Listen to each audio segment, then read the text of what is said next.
BA part 3 political science के students का online classes में स्वागत है। मैं doctor Ravi Pratap Singh, associate professor, department of political science, Allahabad degree college, Allahabad. मित्रों, बीए पार्ट 3 में आपके 3 पेपर्स हैं।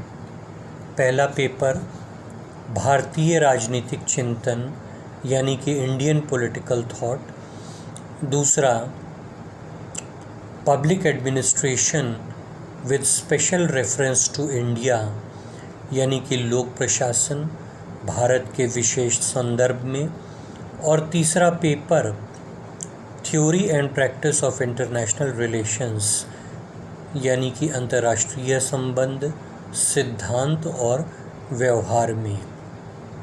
मैं आप लोगों को तीसरा पेपर पढ़ाऊंगा यानी कि theory and practice of international relations.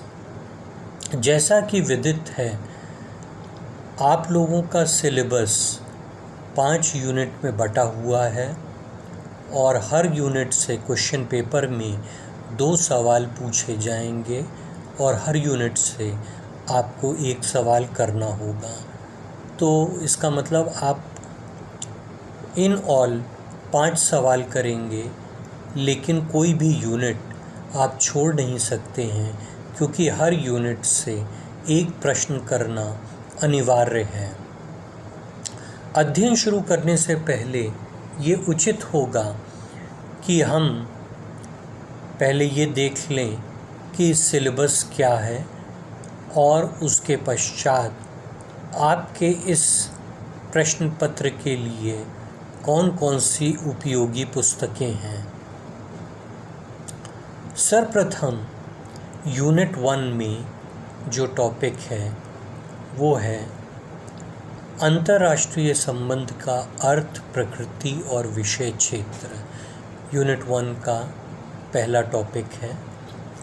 कोई भी आप देखिएगा कि कोई भी अध्ययन शुरू किया जाता है तो उस अध्ययन की शुरुआत उस विषय के अर्थ, उस विषय की प्रकृति और उस विषय का क्या विषय क्षेत्र है यानी कि क्या दायरा है, उसकी क्या विषय वस्तु है, कौन कौन से टॉपिक्स उसमें आते हैं, ये पढ़ना ज़रूरी होता है।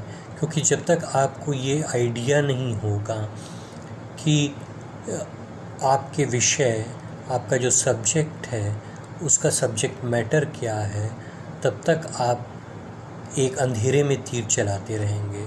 तो जैसा कि मैंने बताया आपको यूनिट 1 में number 1 the study of international relations, meaning, nature and scope. इसी यूनिट में दूसरा जो टॉपिक है वो है अंतर्राष्ट्रीय संबंध के अध्ययन के उपागम, जिसमें कि 2 प्रमुख उपागम का अध्ययन आपको करना है। एक यथार्थवादी यानी कि रियलिस्ट और दूसरा उदारवादी यानी कि लिबरल उपागम। अप्रोचेस या उपागम अंतर्राष्ट्रीय संबंध के, ये एक फ्रेमवर्क या मॉडल होता है जिसके द्वारा हम अंतर्राष्ट्रीय संबंधों को समझने की कोशिश करते हैं, उसकी व्याख्या करते हैं और उसका वर्णन किया जाता है।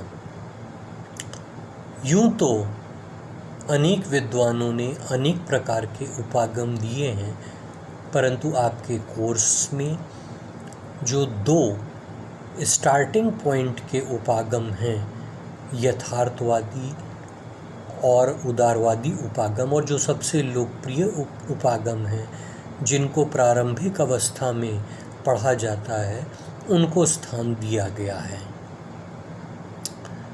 तीसरा जो टॉपिक है यूनिट 1 का वो है राज्यों और गैर राज्यीय कर्ताओं की भूमिका। राज्य जो है वो अंतर्राष्ट्रीय संबंध में एक प्राइमरी यूनिट माना जाता है, बल्कि पॉलिटिकल साइंस का जो अध्ययन होता है उसकी शुरुआत ही राज्य से होती है। तो अंतर्राष्ट्रीय संबंधों में राज्य की क्या भूमिका है, इन राज्यों में आपस में क्या अंतर्क्रिया होती है, किस प्रकार से वो अपनी विदेश नीति बनाते हैं, किस प्रकार से वे दूसरे राज्यों के साथ इंटरैक्ट करते हैं, उन पर अपना प्रभाव छोड़ते हैं, किस प्रकार से कूटनीति होती है, किस प्रकार से इनकी गतिविधियां होती हैं, ये राज्यों की भूमिका के तहत हम अध्ययन करेंगे। परंतु इसके साथ साथ एक और टॉपिक जुड़ गया है जो आज से 20-25 साल पहले अंतर्राष्ट्रीय संबंधों के अध्ययन में नहीं होता था, और ये जो टॉपिक है ये हाल ही का विकास है, और ये टॉपिक है नॉन स्टेट एक्टर्स या गैर राज्यकर्ता। तो राज्य के साथ साथ हमें गैर राज्यकर्ताओं की भूमिका का भी अध्ययन करना है। आज के तारीख में गैर राज्यकर्ता इतने महत्वपूर्ण हो गए हैं और उनका अंतर्राष्ट्रीय संबंध के अध्ययन में इतना प्रमुख स्थान है कि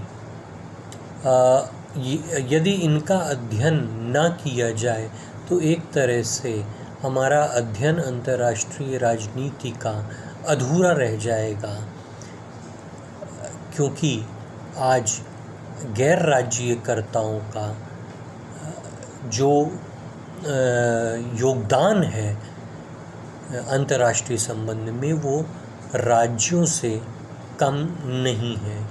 गैर राज्यकर्ता राज्य से इतर काम करते हैं, उनसे स्वायत्त होकर काम करते हैं, और उनके गतिविधियां बढ़ने से राज्यों के ऊपर भी एक प्रभाव पड़ने लगा है। तो गैर राज्यकर्ताओं का अध्ययन जो है वो अनिवार्य हो गया है, और उनके अध्ययन जब हम करेंगे तो उनके अध्ययन में इस बात पर भी हम लोग गौर फरमाएंगे कि उनकी गतिविधियों की वजह से राज्यों पर किस प्रकार से प्रभाव पड़ रहा है।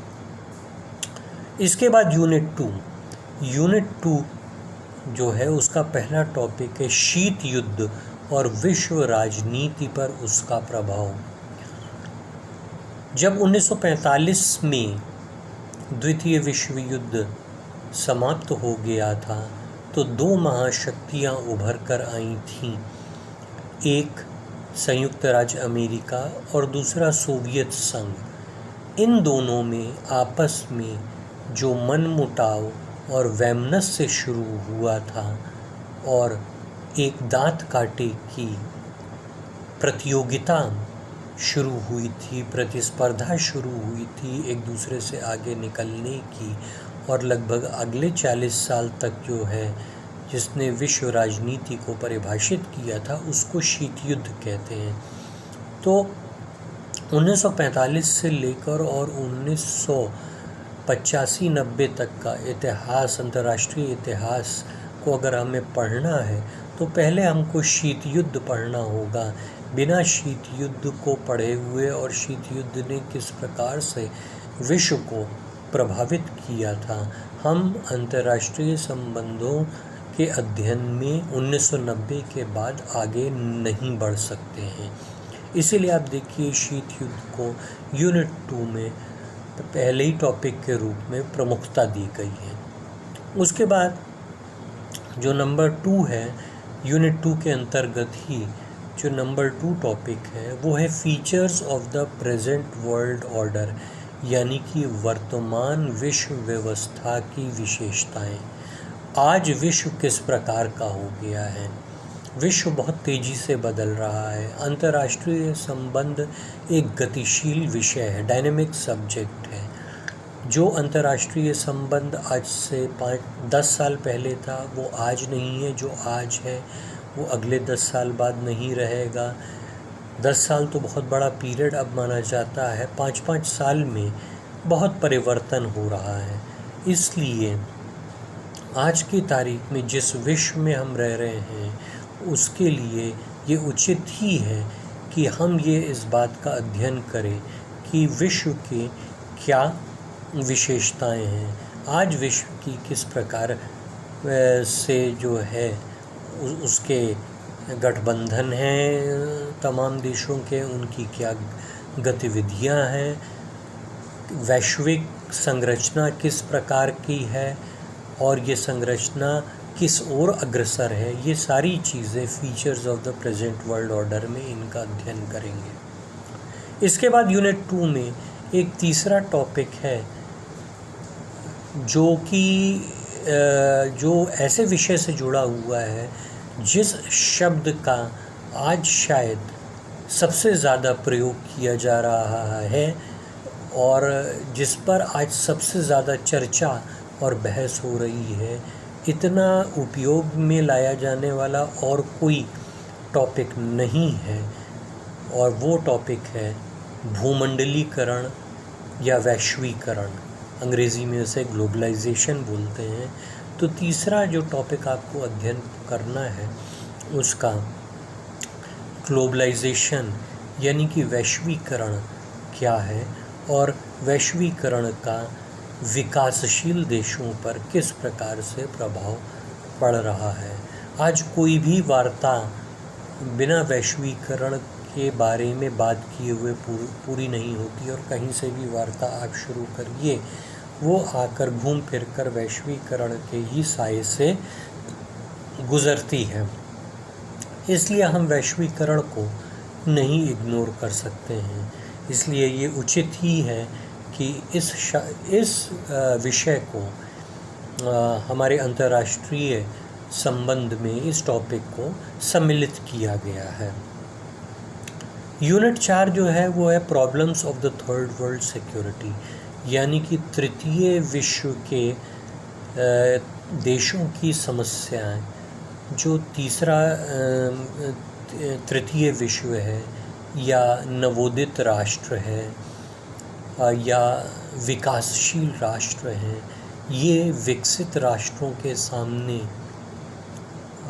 हर मामले में राजनीतिक दृष्टि से देख लीजिए, आर्थिक दृष्टि से देख लीजिए, सुरक्षा की दृष्टि से देख लीजिए, ये कमज़ोर पड़ते हैं।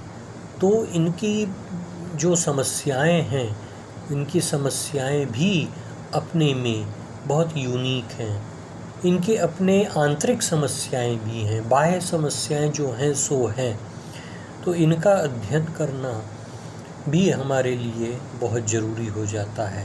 Problems of the third world security. इसके बाद हम यूनिट 3 पर आते हैं। यूनिट 3 का अध्ययन यदि हम करते हैं तो यूनिट 3 के अध्ययन में आप देखें जो पहला टॉपिक है वो है गुट निरपेक्ष आंदोलन। गुट निरपेक्ष आंदोलन, जिसको कि अंग्रेज़ी में नॉन अलाइंड मूवमेंट कहते हैं और उसका शॉर्ट फॉर्म है NAM। उसको कैपिटल लेटर्स में लिखा जाता है NAM। इसका उद्भव, इसकी भूमिका और इसकी प्रासंगिकता के बारे में हम अध्ययन करेंगे, क्योंकि गुट निरपेक्ष आंदोलन 1960 के दशक में लॉन्च हुआ था और तब से लेकर आज तक वैश्विक परिस्थितियां बहुत बदल चुकी हैं। लिहाजा ये प्रश्न बार बार उठता है कि गुट निरपेक्ष आंदोलन की आज क्या प्रासंगिकता है।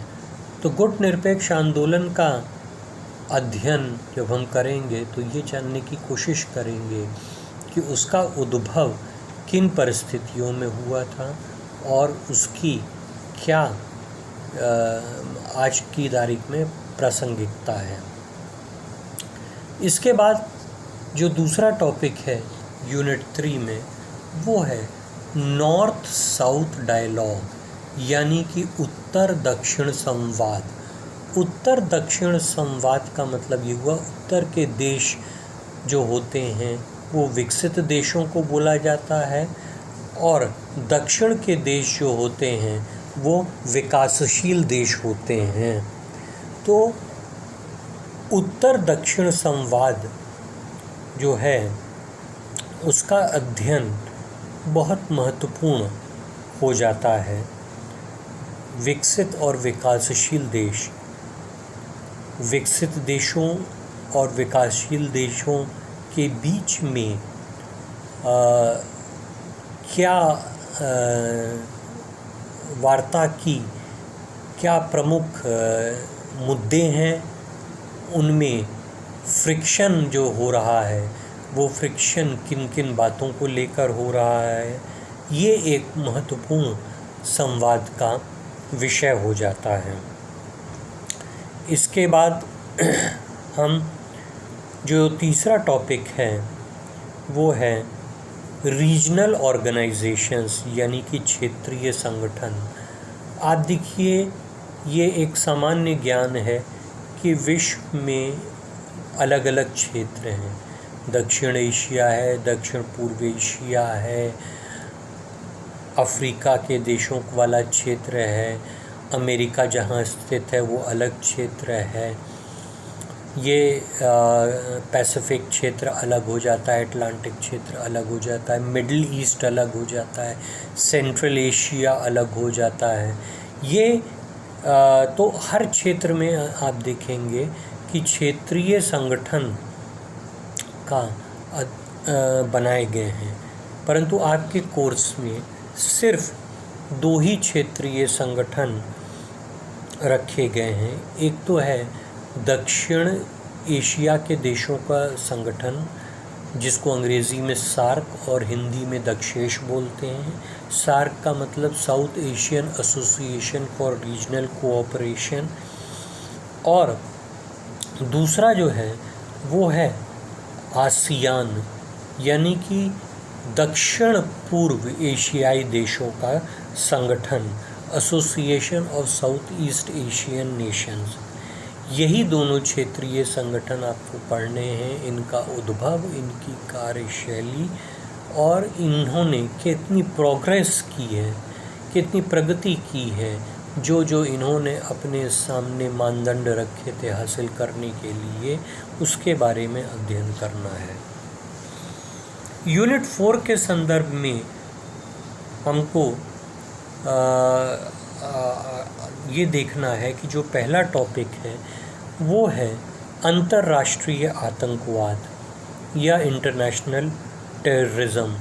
आज आतंकवाद पूरे विश्व के लिए एक बहुत बड़ी समस्या बन गई है, और आतंकवाद जो है वो कोई एक किस्म का आतंकवाद नहीं है, विभिन्न किस्म के आतंकवाद हैं। और ये विभिन्न किस्म के आतंकवाद किस प्रकार के हैं, इन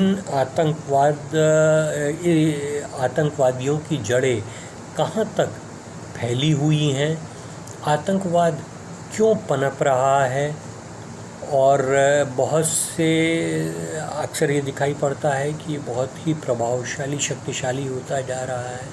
तो ऐसा क्यों हो रहा है और इसको रोकने के लिए क्या प्रयास हैं, ये सारी चीज़ें अंतर्राष्ट्रीय आतंकवाद में हम इसका अध्ययन करेंगे।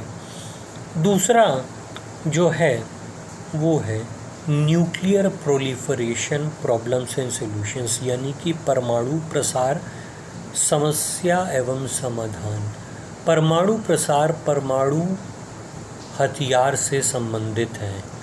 यूँ तो विश्व में 5 न्यूक्लियर वेपन स्टेट्स हैं, लेकिन उन 5 न्यूक्लियर वेपन स्टेट्स के अलावा अन्य भी देशों ने परमाणु हथियार विकसित कर लिया है। जैसे भारत और पाकिस्तान ने भी विकसित कर लिया है और इस बात की घोषणा कर दी है। 1998 में ही भारत ने अपना दूसरा परमाणु विस्फोट किया था, जब श्री अटल बिहारी वाजपेयी जी प्रधानमंत्री थे, और उसके बाद पाकिस्तान ने भी विस्फोट करके डिक्लेयर कर दिया कि ये दोनों देश जो हैं वो न्यूक्लियर वेपन स्टेट हो गए हैं। इसके अतिरिक्त नॉर्थ कोरिया ने चुपचाप बना लिया है, इज़राइल ने चुपचाप बना लिया है, ईरान भी बनाने के कगार पर है, और जो आतंकवादी संगठन हैं वो विश्व को लंबी चोट पहुंचाने के लिए परमाणु हथियारों को प्राप्त करने की हमेशा कोशिश में लगे रहते हैं। तो ये जो परमाणु हथियार हैं, परमाणु आज बहुत से देश जो हैं और बहुत से आतंकवादी संगठन जो हैं वो परमाणु सामग्री, परमाणु तकनीक और परमाणु बम के डिज़ाइन को प्राप्त करने की कोशिश कर रहे हैं ताकि वो परमाणु हथियार बना सकें। और बहुत से देश अपने सहयोगियों को सहायता प्रदान कर रहे हैं, जैसे कि पाकिस्तान का जो पूरा न्यूक्लियर प्रोग्राम है वो उसके पीछे चीन खड़ा हुआ है। चीन ने पूरी मदद की है शुरुआत से लेकर आखिर तक जो है डेवलप करने में, और आज भी कर रहा है। तो ये जो परमाणु समस्या है, परमाणु हथियारों के विस्तार की, परमाणु हथियारों के प्रसार की जो समस्या है, इस समस्या से निपटना बहुत ज़रूरी है। और कैसे निपटा जाए यही सब अध्ययन का विषय है। किस प्रकार से परमाणु हथियार विश्व को पूरा जो है असुरक्षित महसूस करा रहा है, इसका अध्ययन करना बहुत ही आवश्यक हो जाता है। इसी यूनिट में, यूनिट 4 में जो तीसरा टॉपिक है वो है निशस्त्रीकरण और शस्त्र नियंत्रण, डिसआर्मामेंट एंड आर्म्स कंट्रोल। ये भी बहुत महत्वपूर्ण विषय है। आज हम जानते हैं कि हथियार हर देश की जो है वो एक ज़रूरत बन गई है। हर देश के पास पारंपरिक हथियार हैं, और जैसा कि मैंने अभी बताया कुछ देशों के पास तो परमाणु हथियार भी हैं। तो ये जो हथियार हैं, इन हथियारों की वजह से पूरा विश्व असुरक्षित रहता है। इसकी वजह से एक गंदी प्रतिस्पर्धा देशों में बनी रहती है। समय समय में युद्ध भी हो जाता है, युद्ध में हथियारों का प्रयोग भी होता है। और जिन देशों के पास परमाणु हथियार हैं उनमें यदि युद्ध होता है तो हमेशा डर बना रहता है कि कहीं परमाणु हथियारों का प्रयोग ना हो जाए। तो हमेशा ये मांग उठती। अच्छा, दूसरी बात ये है कि हथियारों को बनाने के लिए, चाहे पारंपरिक हथियार हों और चाहे परमाणु हथियार हों, इनको बनाने के लिए अरबों खरबों रुपए लगते हैं। ये अरबों खरबों रुपए जब डाइवर्ट किए जाते हैं हथियारों को डेवलप करने के लिए, तो समझिए विकास प्रभावित होता है। आज जो पूरे विश्व में कहीं पर ज़्यादा और कहीं पर कम भूखमरी है, गरीबी है, अनएम्प्लॉयमेंट है, लोगों के पास रहने की जगह नहीं है। ज़रा विचार करिए कि अगर हथियारों को निशस्त्रीकरण किया जाए, यानी कि हथियारों को समाप्त कर दिया जाए या हथियारों को सीमित किया जाए, शस्त्रों को सीमित किया जाए और जितना खर्चा हो रहा है उतना ना किया जाए, तो बहुत ढेरों रुपए और संसाधन बच जाएंगे और उनका प्रयोग विकास के लिए लगाया जा सकता है,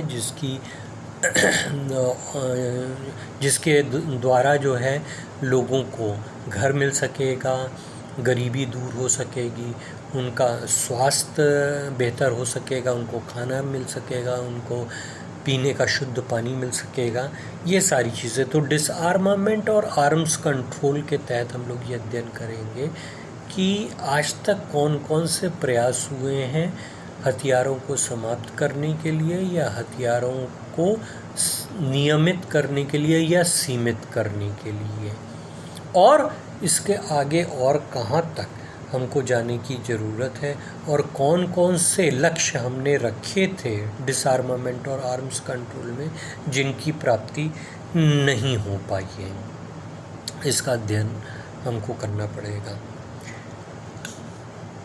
चौथा पॉइंट है सामूहिक सुरक्षा यानी कि collective security under the League of Nations और यूनाइटेड नेशंस।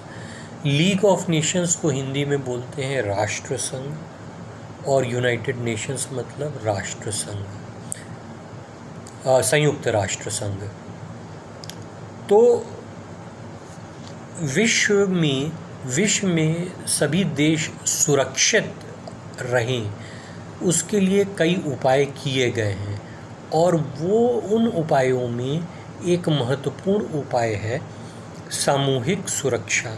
ये जो सामूहिक सुरक्षा का उपाय है ये लीग ऑफ नेशंस के अंडर में किस प्रकार से होता था, यहाँ ये बताना उचित होगा कि लीग ऑफ नेशंस या राष्ट्र संघ की स्थापना प्रथम विश्व युद्ध के बाद हुई थी, प्रथम विश्व युद्ध की पुनरावृत्ति को रोकने के लिए।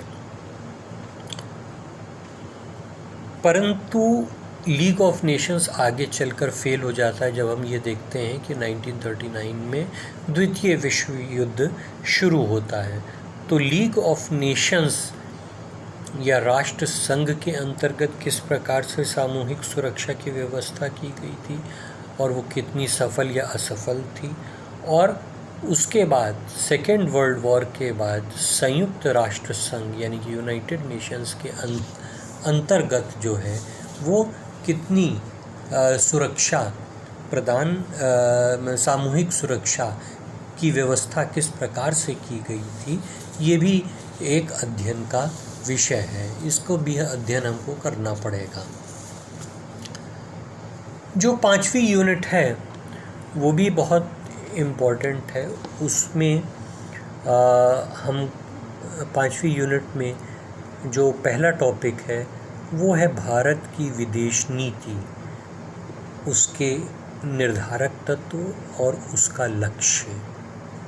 इसका हमको अध्ययन करना है और ये उचित ही है। भारतीय होने के नाते हम लोगों को पता होना चाहिए कि भारत की विदेश नीति किस प्रकार की है।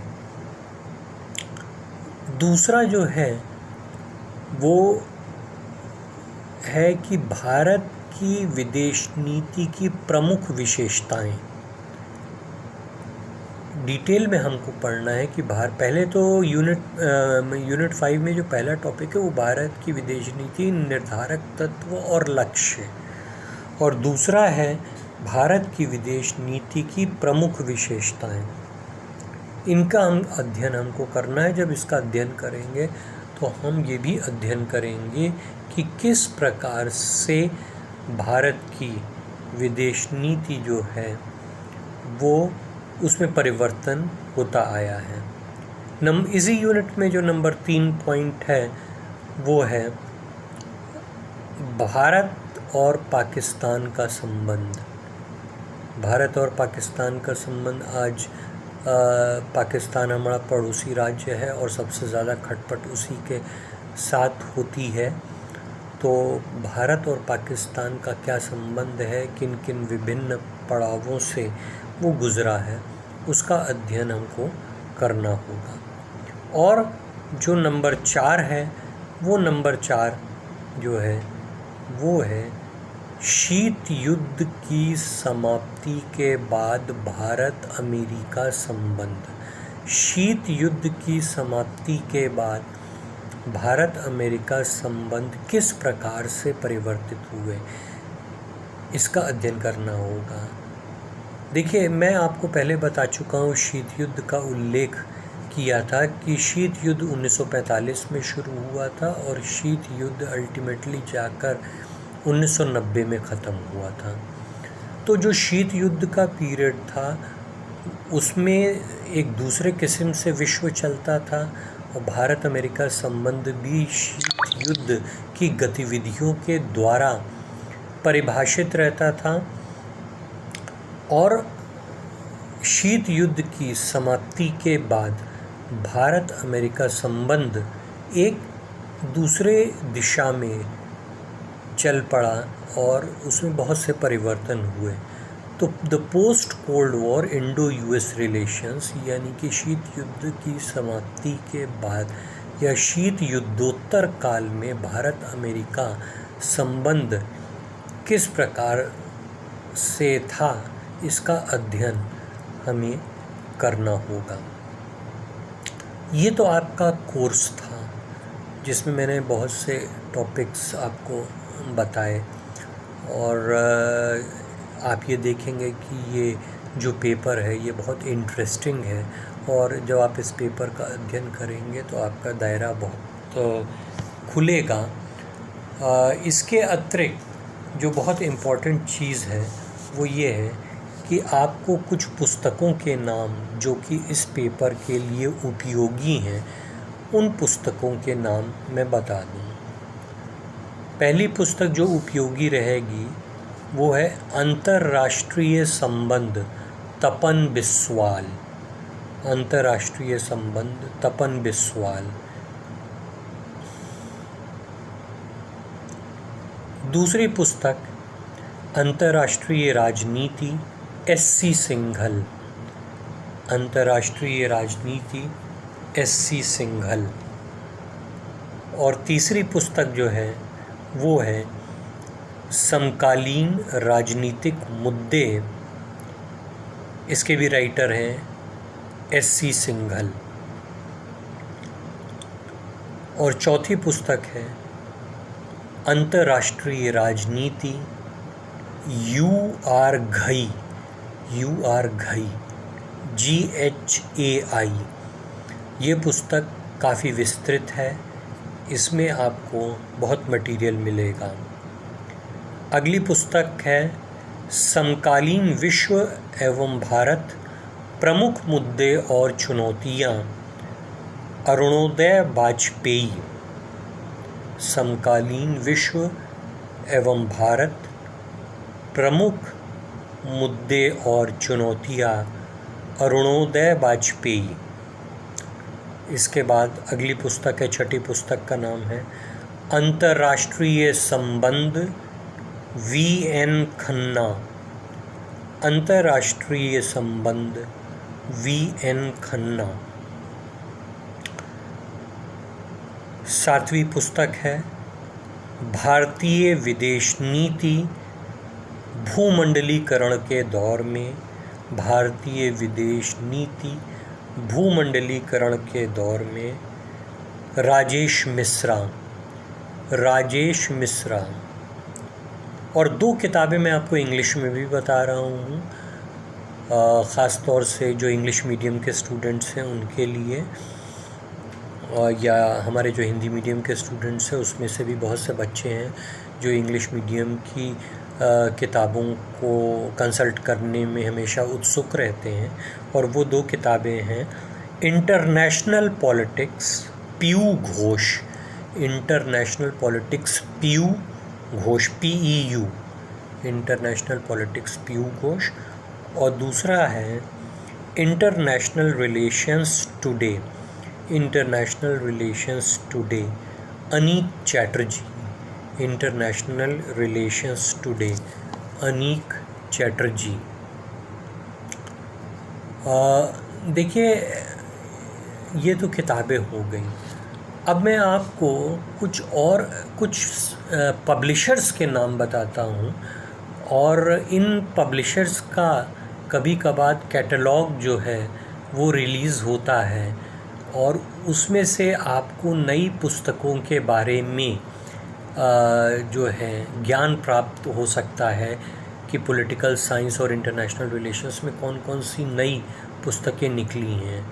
वो इम्पोर्टेंट पब्लिशर्स जो कि पॉलिटिकल साइंस और इंटरनेशनल रिलेशंस में अच्छी पुस्तक निकालते हैं, उनमें से कुछ के नाम मैं आपको बता दूं। उसको चाहिए तो आप नोट कर लीजिए। पहला पब्लिशर, और ये लोग जो है इंडियन एडिशन निकालने लगे हैं, इसलिए किताबें भी जो हैं वो फॉरेन एडिशंस के मुकाबले काफ़ी सस्ती मिलने लगी हैं। पहला पब्लिशर पियर्सन, PEARSON, पहला पब्लिशर है पियर्सन। दूसरा पब्लिशर है रटलेज। रटलेज की स्पेलिंग है ROUTLEDGE।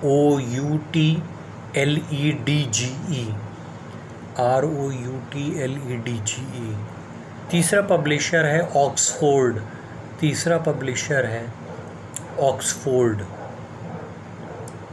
चौथा पब्लिशर है PHI, कैपिटल में PH कैपिटल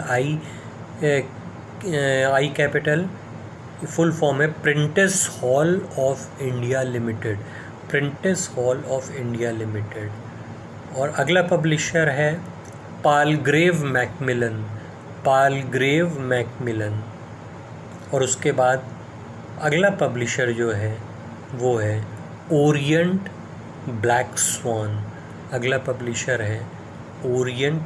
स्वान। और एक और पब्लिशर का हम आपको नाम बता दे रहे हैं, रावत पब्लिकेशंस। तो ये कुछ पब्लिशर्स थे जिनको आप हमेशा नज़र में रखिएगा, ध्यान में रखिएगा, और इनकी पुस्तकें काफ़ी अच्छी होती हैं और इनके कैटलॉग समय समय पर रिलीज़ होते हैं, उनको आप प्राप्त करने की कोशिश करिएगा।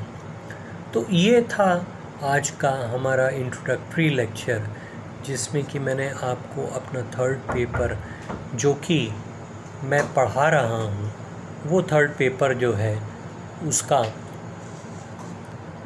ये थर्ड पेपर जो कि मैं आपको पढ़ा रहा हूँ इस थर्ड पेपर का मैंने आपको पूरा सिलेबस बता दिया, इसकी पुस्तकें बता दी और पब्लिशर्स का नाम मैंने आपको बता दिया। आज की वार्तालाप यहीं समाप्त करते हैं।